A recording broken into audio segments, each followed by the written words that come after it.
So I bought a Corolla.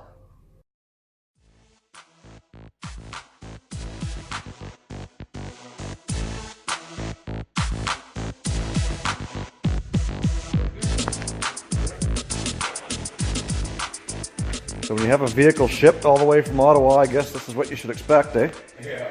On the back of a truck in the wintertime. You can't see any dents or scrapes on it. I never looked at that sheet there.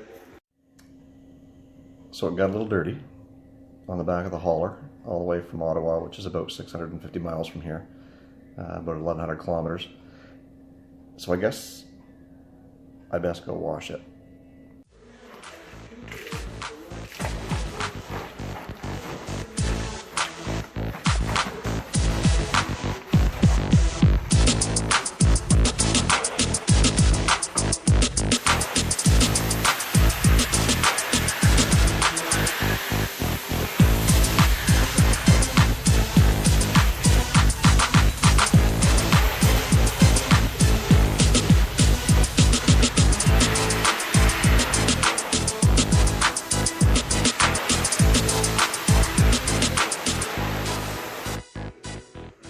So a couple of things that we like to do on new cars when we get them in is get them washed up and take a look around the car, see if we find any defects, scratches that we may not have known about, curb rash on the wheels, things like that, so that we can get them looked after in a fairly timely fashion. So if we take a look at this car here, this is a 14 Corolla S, and we'll notice a little bit of curb rash on that wheel, which we'll try and get some work done to that. And as we come back here, a little scrape on the door there and there that's going to need some touch up. And this back wheel looks like it's got some pretty hefty curb rash on it as well. But we come around the whole car and we'll notice that it's overall in really good condition for a car that has 60,000 miles or 100,000 kilometers. I don't know if you can see that right there, a little bit of a door ding, parking lot ding. Other than that, she's in pretty good shape. But the interior is filthy. So they've had a dog, and of course we got lots of salt from the winter here. But you can see some stains in the seat there, and most of this is from the driver that would have transported this from Ottawa, Ontario to here. Getting in and out, you see a lot of salty boot prints and hand prints there. We call this clean dirt. We call it clean dirt because it cleans easy. And then we get back in here and you see on the seat we got lots of dog hair. But it smells good in here. It doesn't smell like a dog by any means, but easy cleaning for Alex. So once in a while I do come out to the shop and do some minor repairs, and we got this 2008 RAV4 that came in for an inspection. And his front brake pads are beat. And now it's ready just about down to nothing. So we're going to do the pads, and I've suggested at this point in time we do rotors. These ones are rusty and scored up pretty bad. So we've already got the caliper bolts off, and we'll take that and just set that up here for now. And as you can see, not a whole lot of material left on those pads. Just about beat. That's the inside one.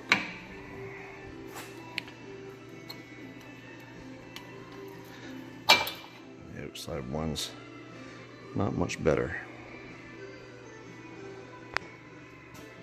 So anytime we take the caliper off, we also want to check these bolts here that move. They're supposed to move fairly freely when you for your caliper, and this one here it's moving, but it's stiff. That was not moving at all, so we're going to have to free that one up. And we're also going to lube up these sliders here so that the brake pads slide good inside those when the caliper is moving. So now we're going to try and push that caliper piston back and make sure that it's not seized up as well.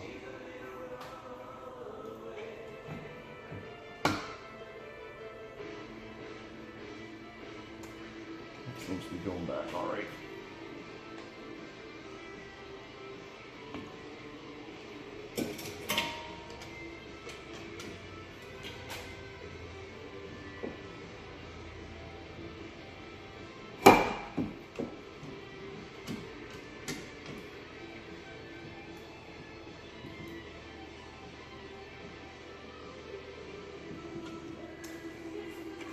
Now there's two reasons why we push that caliper back, is because A, you got to make room for the new material on the new pads. The second reason is because you want to make sure that it's not seized up. If it is seized up and you can't put that caliper back, you'll never get the brakes back together. So now we got to get that caliper bracket off with a 17mm. I've already loosened these up so they're not so hard.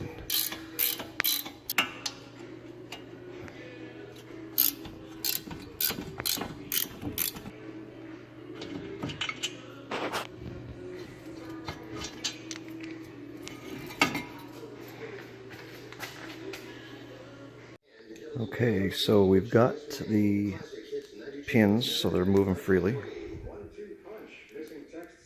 and the slides are all lubed up and cleaned up, so ready for the brake pads. We'll go over and remove the rotor.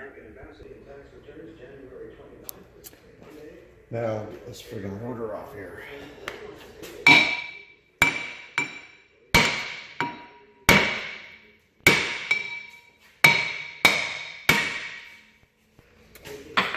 A little bit of persuasion.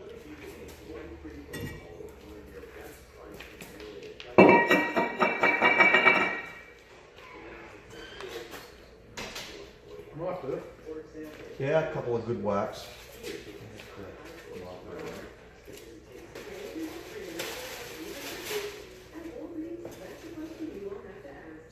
That's been in somebody's hand before. It's all covered in greasy fingerprints.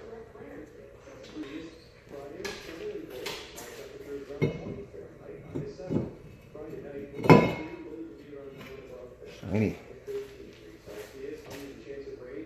Spray that down with some brake cleaner, get some greasy fingerprints off of it.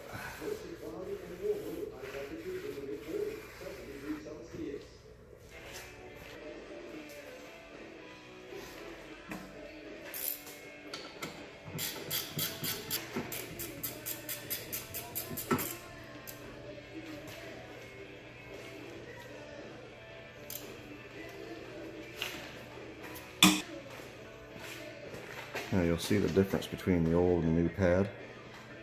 Obviously there's quite a bit more material on there.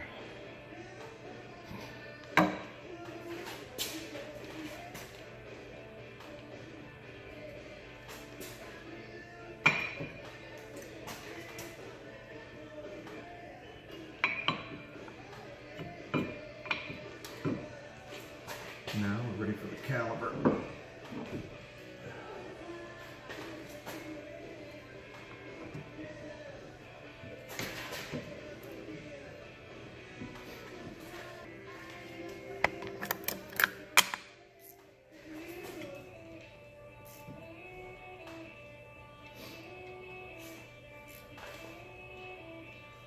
There, now we'll do the same to the other side.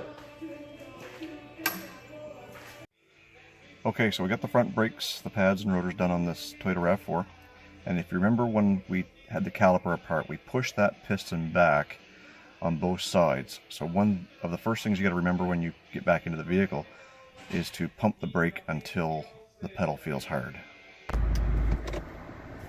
And the reason why we do that is because if you don't, the first 2 or 3 times you step on the brakes, you're not going to have any. And we learned that the hard way once a long time ago and just about put a car through the wall of the shop. But you learn from those mistakes, I'll tell you. Okay guys, that's it for today. If you like what you see, hit the thumbs up button below. And if you want to see more, just leave me a message in the comment section. Subscribe, tell your friends, have a great day. Hey Johnny, nice truck. Is that the one you bought there at Old Carr Auto? Are we ready to go? Yeah. I was waiting to see if you were recording. Oh, we're ready. Well, they do have a real nice pickup out there with your name on it. You want to go for a rip there, bud? Yeah, bud. But before we go... Oh, sorry. But before we go, here, take one of my referral cards. Say, Johnny, does that thing got a Hemi? Yeah, buddy. Then you better give her. I gotta go. Really? You gave enough referrals to pay for all that? I sure did. First rule of recording, come on. You're not helping. Better shut mine off, too. Yeah. Gotta go to old Colorado.